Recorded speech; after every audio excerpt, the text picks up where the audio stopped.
না, তাদের বিজয়নের জন্য তাদের পলিসি তাদেরকে নিতে হবে, আমাদের পলিসি আমরা নিব। যে যার দলের নিজস্ব আদর্শ রয়েছে, নিজস্ব কর্মসূচি রয়েছে, পলিসি রয়েছে, সেটা তাদেরকে নিতে হবে। তবে আমি যেটা বলবো যে শিক্ষার্থীর সাইকোলজি বোঝাটা বেশ জরুরি।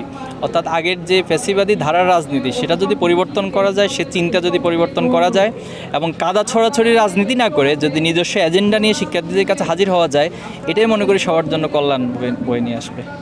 তো যেহেতু আমরা ছাত্র অঙ্গনে কাজ করি, ছাত্র সংসদ নির্বাচন, ক্যাম্পাসের যে নির্বাচনগুলো হচ্ছে, আমরা এখানে সর্বোচ্চ গুরুত্ব দিয়ে কাজ করার চেষ্টা করছি।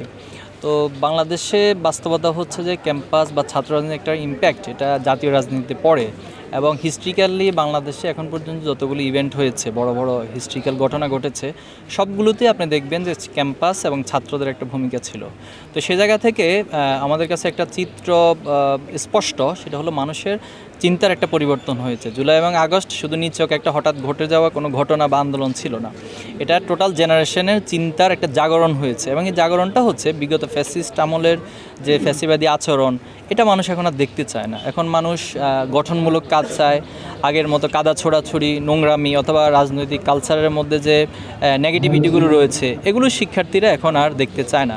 তো আমি মনে করি ঠিক একই বিষয়টাই জাতীয় রাজনীতির ক্ষেত্রেও ঘটছে। সাধারণ মানুষ আর আগের কালচারের রাজনীতিকে পছন্দ করছে না।